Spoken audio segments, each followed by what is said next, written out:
Assalamualaikum warahmatullahi wabarakatuh. Selamat datang di kelas daring mata pelajaran Pendidikan Agama Islam dan Budi Pekerti.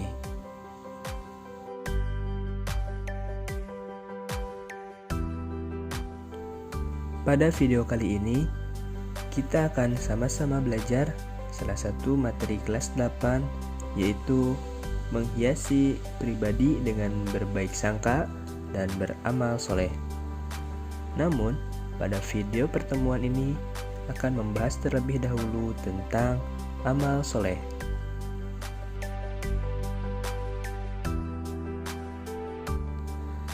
Adapun tujuan pembelajaran kali ini yaitu yang pertama, memahami amal soleh. Yang kedua, memahami dalil nakli tentang amal soleh.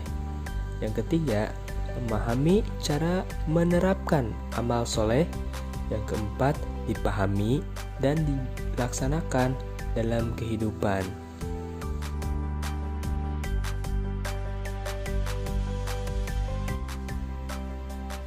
Amal soleh.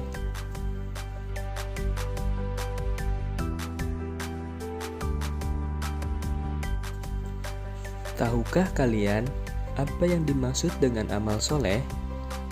Untuk mengetahui pengertian amal soleh, perhatikan firman Allah Subhanahu wa Ta'ala dalam Quran Surat Al-Asr ayat 2-3 berikut ini. Innal insana lafi khusr إلا الذين آمنوا وعملوا الصالحات وتواصوا بالحق وتواصوا بالصبر.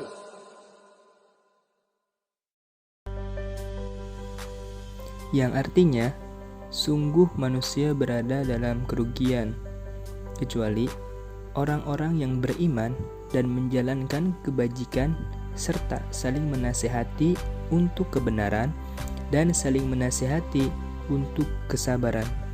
Quran Surah Al-Asr ayat 2-3. Ayat tersebut menegaskan bahwa sesungguhnya manusia berada dalam kerugian, kecuali yang melakukan 4 hal, yaitu yang pertama, beriman kepada Allah Subhanahu wa Ta'ala. Yang kedua, beramal soleh atau amal kebajikan. Yang ketiga, saling menasihati untuk kebenaran. Yang keempat, saling menasihati untuk kesabaran.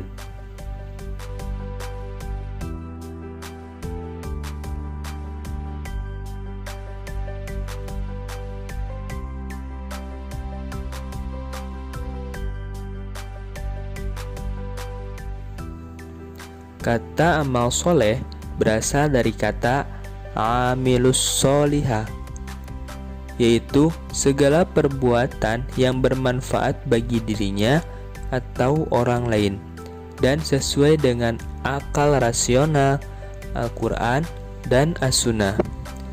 Antara iman dan amal soleh merupakan satu kesatuan dan tidak dapat dipisahkan. Seseorang yang beriman tanpa diikuti amal soleh, maka keimanannya tidak ada artinya. Sebaliknya, amal soleh tanpa didasari iman yang benar, maka amalnya tidak ada nilainya di hadapan Allah Subhanahu wa Ta'ala.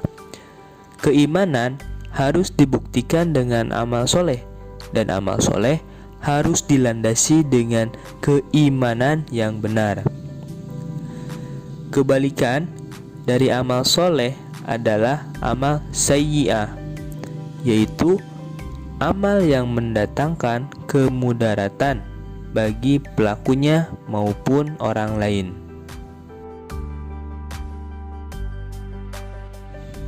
Suatu amal soleh akan sah jika memenuhi syarat berikut ini. Yang pertama, amal soleh dilakukan dengan mengetahui ilmunya. Terdapat syair Islam yang berbunyi, wa kullu man bigairin ilmi ya'malu amaluhu mardudatun la tuqbalu. Yang artinya, siapa orang yang ibadah tidak dengan ilmunya, maka amalnya akan ditolak atau tidak diterima. Yang kedua, amal soleh itu dikerjakan dengan niat ikhlas karena Allah Subhanahu wa ta'ala. Segala amal soleh harus diniatkan ikhlas lillahi ta'ala, karena setelah mengetahui ilmu ibadah dan niat ikhlas karena Allah, itu merupakan suatu kesempurnaan dalam menjalankan sebuah ibadah beramal soleh.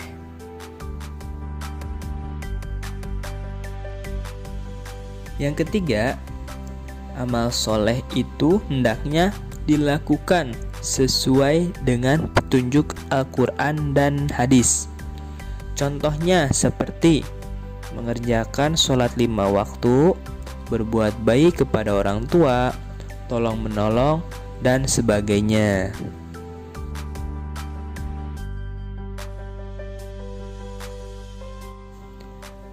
Pernahkah kalian melihat orang atau temanmu beramal, tetapi sedikit sekali? Nah, berikut penjelasan hadis Rasulullah SAW. La tahkiranna minal ma'rufi syai'aw walau an talqa akhaka biwajhi talikin. Rawahu Muslim. Yang artinya, janganlah sekali-kali kamu mencemooh perbuatan baik seberapapun kecilnya. Walaupun berbuat baik itu hanya berupa penyambutan terhadap saudaramu dengan muka yang berseri-seri. Hadis riwayat Muslim. Dalam hadis ini diterangkan bahwasannya janganlah kalian meremehkan atau menghina karena sedikit amalnya. Sebab nilai sebuah amal tidak semata-mata tergantung banyak atau sedikitnya, tetapi juga terletak pada keikhlasannya. Sedangkan nilai keikhlasan amal seseorang hanya Allah yang mengetahui. Allah Subhanahu wa ta'ala mencintai seorang hamba yang beramal soleh secara terus-menerus meskipun sedikit, atau sering disebut dengan istiqomah. Memang yang paling baik adalah beramal banyak serta ikhlas dan dilakukan terus-menerus. Akan tetapi, setiap orang mempunyai kemampuannya masing-masing.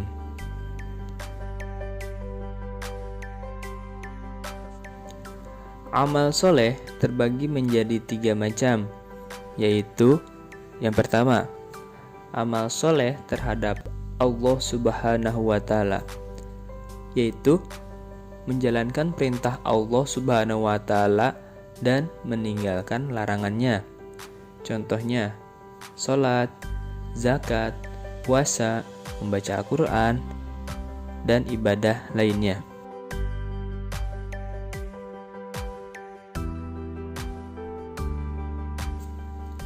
Yang kedua, amal soleh terhadap manusia, yaitu menjalankan hak dan kewajiban terhadap sesama manusia. Contohnya, memberikan senyuman, bersikap ramah, bertutur kata yang santun, dan tolong menolong kaum duafa. Yang ketiga, amal soleh terhadap lingkungan alam, yaitu menjaga kelestarian alam. Contohnya, membuang sampah pada tempatnya, menjaga kebersihan, mendaur ulang sampah, dan melakukan penghijauan.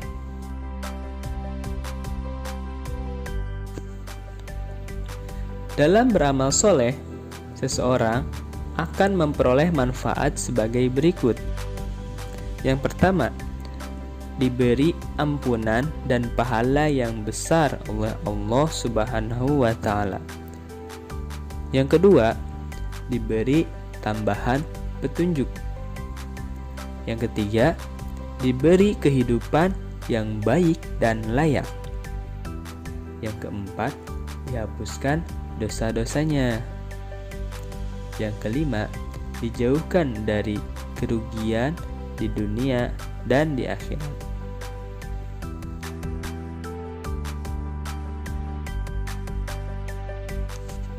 Nah, itulah pembelajaran daring pendidikan agama Islam dan budi pekerti. Mudah-mudahan kita selalu berbuat amal soleh dalam kehidupan sehari-hari.